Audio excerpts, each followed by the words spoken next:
Perkenalkan, nama saya Ance Regina Hutahayan dengan NPM 2114005.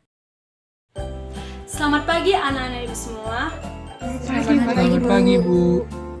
Ibu harap kabar anak ibu semua adalah baik-baik saja.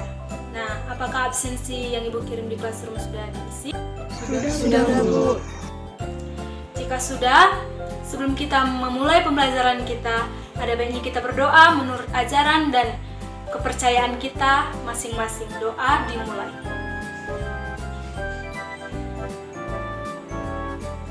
Amin. Doa selesai. Nah, materi yang ibu bawa pada pagi hari ini adalah mengenai sejarah ilmu ekonomi. Ekonomi berasal dari kata oikos dan nomos. Oikos itu adalah rumah tangga dan nomos itu adalah aturan. Jadi secara garis besar bahwa ekonomi itu adalah aturan rumah tangga atau manajemen rumah tangga. Kita bisa lihat dari kegiatan kita sehari-hari ya anak-anak. Ada yang berdagang, ada yang pergi ke pasar untuk menjual dan membeli, ada yang bekerja, ada yang menjadi karyawan, ada yang pergi ke bank, ada yang pergi ke sawah, ada yang memasak dan sebagainya. Itu semua adalah kegiatan ekonomi. Sadar atau tidak sadarnya kita ini tidak terlepas dari ilmu ekonomi. Karena manusia itu butuh makan. Jika manusia butuh makan, kita harus membeli. Jika kita ingin membeli, kita harus mempunyai uang. Jika kita ingin mempunyai uang, kita harus bekerja. Jadi, itu adalah semua upaya manusia untuk memenuhi kebutuhannya. Ilmu ekonomi berkembang pada tahun 1776. Ada yang mengenal beliau? Tidak, Bu. Beliau adalah Adam Smith. Adam Smith dijuluki sebagai Bapak Ekonomi karena Adam Smith telah menerbitkan bukunya yaitu An Inquiry into the Nature and Causes of the Wealth of Nations. Nah, menurut Adam Smith, ilmu ekonomi adalah ilmu yang mempelajari tingkah laku manusia dalam usahanya untuk mengalokasikan sumber daya yang terbatas untuk mencapai tujuan tertentu. Nah, pada zaman sekarang pandangan ini masih digunakan atau masih diaplikasikan.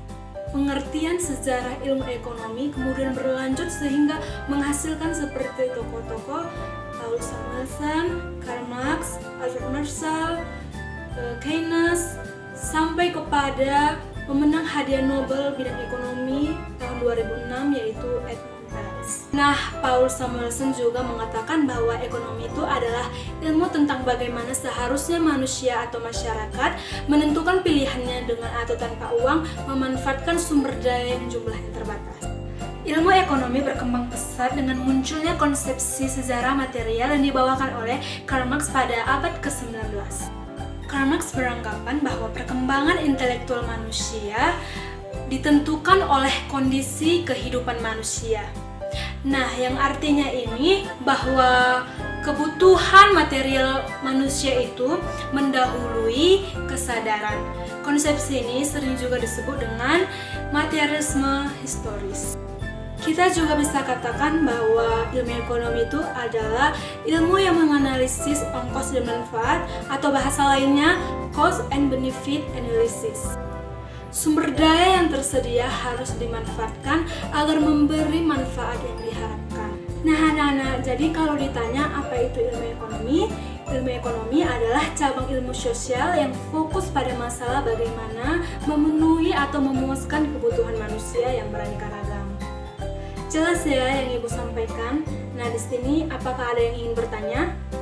Saya ingin bertanya, Bu, apa manfaat mempelajari ilmu ekonomi bagi individu dalam memenuhi kebutuhan hidup? Baik, seperti yang Ibu jelaskan tadi bahwa ilmu ekonomi itu adalah cabang ilmu sosial bagaimana manusia fokus untuk memuaskan kebutuhannya yang beraneka ragam. Jadi manfaat ilmu ekonomi itu adalah untuk melatih manusia bersifat sosial, cermat dan teliti, serta ekonomis. Ada lagi yang ingin bertanya? Saya ingin bertanya, Bu, mengapa manusia melakukan persaingan dalam memenuhi kebutuhan hidupnya, Bu?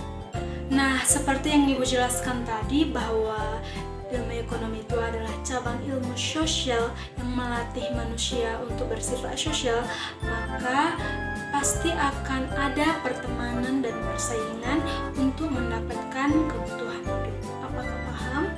Paham, Bu. Paham, Bu. Jika sudah paham, Ibu akan menutup kelas ini dengan doa terlebih dahulu. Doa dimulai.